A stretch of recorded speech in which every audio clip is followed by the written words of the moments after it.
All you can eat buffet workers, what are your horror stories? Picked up some fish and chips recently. Saw they had all you can eat on Wednesdays. So I asked what is the most that someone. 18 pieces of fish and 3 plates. She held up this huge platter of fries every single Wednesday. So he eats that exact order every week? Yes, and he goes to a different all you can eat every day of the week. He got banned from the Chinese place down the road.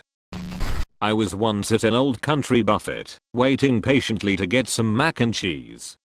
The kid in front of me plied his plate high and then started tapping the serving spoon to get all of the chessy goodness free from the confines of the spoon. Once he was satisfied with his handiwork, he licked the spoon clean. I didn't have any mac and cheese and haven't been back since. At one point I worked for a pizza place that used to have a day buffet that I would make pizzas for. One time 2 huge dudes come in the moment we open for the buffet. The manager on duty dropped the first 2 pizzas down on the buffet, turned to grab the next 2, turned back and both pizzas were gone. A few minutes later both dudes walk back up and each take an entire pizza again and walk back to continue eating.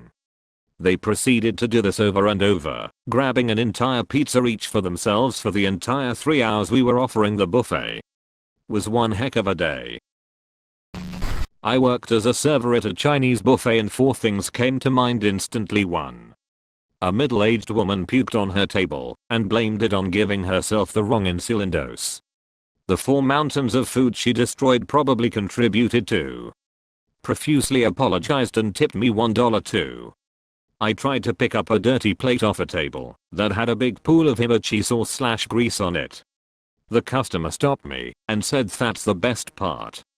Then proceeded to drink the sauce like it was the milk after a bowl of cereal. 3.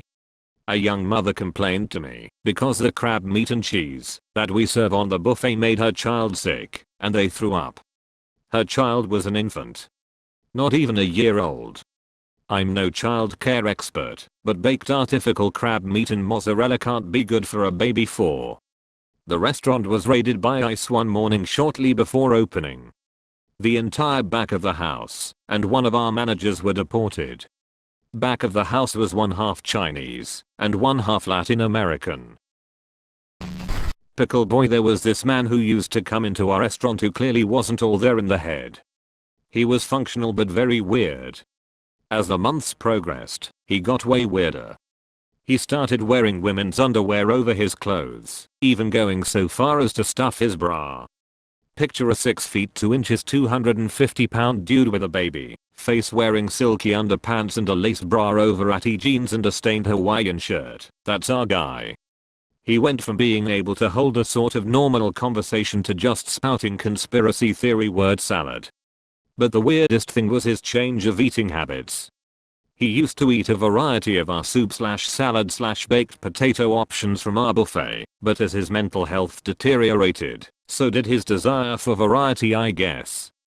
By the time his weirdness devolved to aggression and we had to 86 him, he was coming in for 2 things, pickles and ranch dressing. He'd pile as many pickle slices as he could onto his plate, then put so much ranch on them the dressing and pickle juice would be running all over the tray.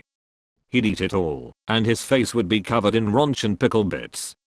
Then he'd drink water straight from the pitcher he inevitably stole from the wait station, slimming it with pickle ranch slobber.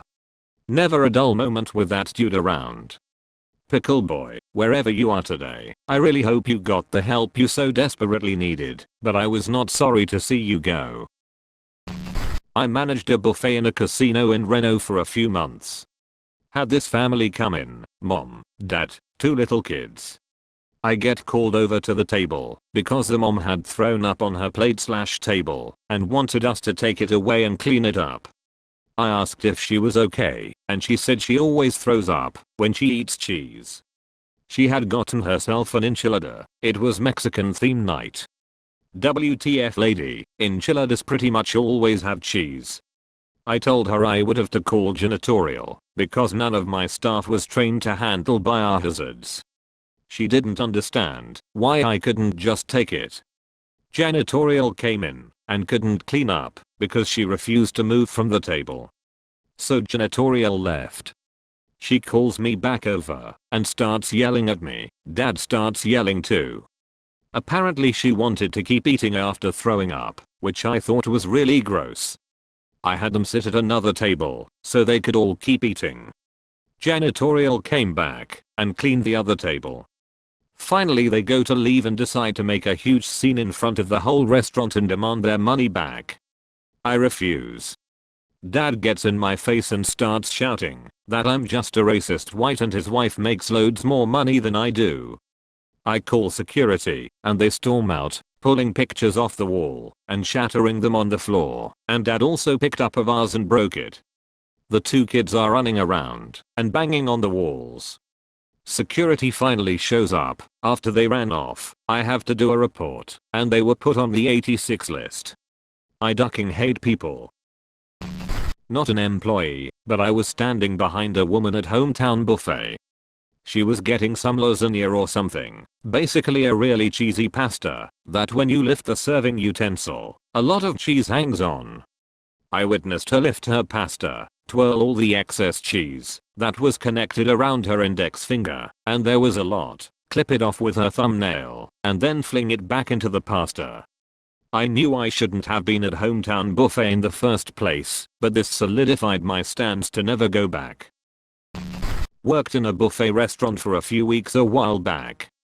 It was fairly common to see people do disgusting things like sneeze in the food or just poke their fingers in things, like sauces to taste them. Even saw one guy literally drop a slice of pizza on the floor, and after awkwardly looking around, he put it right back. Brought it up a couple of times, but the restaurant wasn't doing well, and we were told that we couldn't accept the losses to start throwing good food out. Reminds me of a story my high school band teacher told us about when he was a dishwasher at a Chinese buffet when he was in high school. He was in the back doing his job when someone was walking through to put out a new container of food when they dropped it on the floor. Then they just used the serving spoon to scoop it all back into the bin and proceeded to put it out for customers. Based on his age I would guess this happened in the 80s, but seeing all of the horror stories here now, I'd guess it still happens lol. Not an employee, but a customer. A long time ago, my mom and I picked up a friend of hers, and we went to a local Chinese food buffet. This place had a thing where you could get a pound of food for $5 in a tequila container instead of sitting and eating at the restaurant if you want, so that was our plan. The three of us were browsing around the buffet line with our tequila containers, adding what we wanted to them, and then I noticed my mom's friend doing something ducking disgusting. He was eating a chicken wing. Like, right in front of the buffet line, hiding his face behind his tequila container. And then he took the chicken bone and put it back in the buffet tray. I walked over to my mom and told her what he was doing, and at first she thought I was joking. So she walked over towards him, and now he was standing there eating a slice of watermelon right off the buffet, and then putting the rind back in the tray. So my mom is like, "What the duck are you doing?" And he's like, "Don't worry, I do this all the time." They never notice. So of course both me and mom are panicking, worried that they're gonna call the cops or something because of this tip. We basically pretended to not know him and continued to fill up our containers the right way. After a couple minutes, one of the employees walks up to my mom and tells her that they noticed what the guy was doing, and they noticed that we were also uncomfortable about it and didn't intend to blame us. But they warned her that if she doesn't get him to pay for the food in his container and leave immediately, they'll be calling the police. So of course mom tells him that we need to go now. And he just brushes it off, like I don't care. They're not gonna do anything. Well, me and mom walked up to the front, paid for our containers, apologized, and walked out, and left him in there. A minute later, you can see and hear him shouting with the staff. He throws his container on the ground and food splatters everywhere. He storms out, shouting insults as he leaves, and of course gives them a "I'm never coming back," to which they reply, "You're not allowed in here no more. We'll call the cops." So we are standing out by the car, waiting for him. Of course, we yell at him for being a piece of it. We get in the car and the next thing you know, this methodica starts pulling chicken wings and Chinese donuts out of his ducking pockets and eating them. We dropped him off at home and never spoke to him again.